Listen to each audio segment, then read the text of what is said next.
Back here, new information about the children left neglected for years in squalor inside this Denver home, and their mother now pleading guilty to one count of felony child abuse. 7 News reporter Amanda Cost, always investigating. And Amanda, you're asking why the other charges in this case were dropped. And John, prosecutors telling 7 News this case was horrendous, but telling us that they were bound by the way the statutes are. Basically, the measuring stick here for child abuse cases comes down to serious bodily injury. Now, the children here were not potty trained. They couldn't speak. Well, that's not against the law to do those things.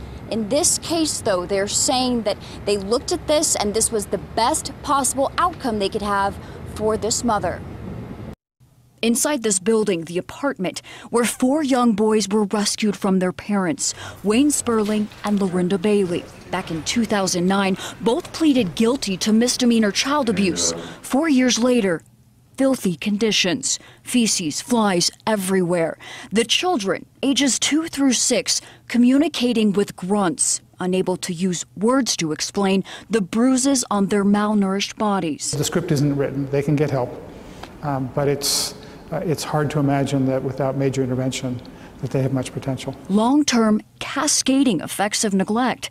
Words from Dr. Desmond Runyon, executive director of the Kemp Center. Early neglect is related to later aggression and criminal behavior. It's related to mental retardation. It's really destructive in the long-term well-being of the children. All 4 boys now in safe care together in a new living environment.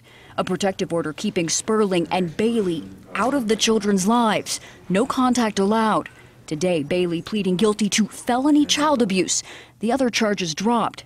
We asked, is this justice? Knowing that she was willing to plead guilty to the most serious count and name all 4 children and have a potential prison sentence,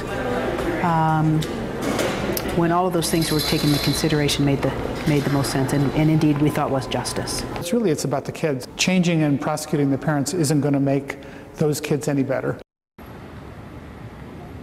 Bailey could face up to 7 years in prison or probation, anywhere in between. That's up to the judge next month. And on the other side, the other case here, the co-defendant, his case is still pending. Reporting live in Denver, Amanda Cost, 7 News.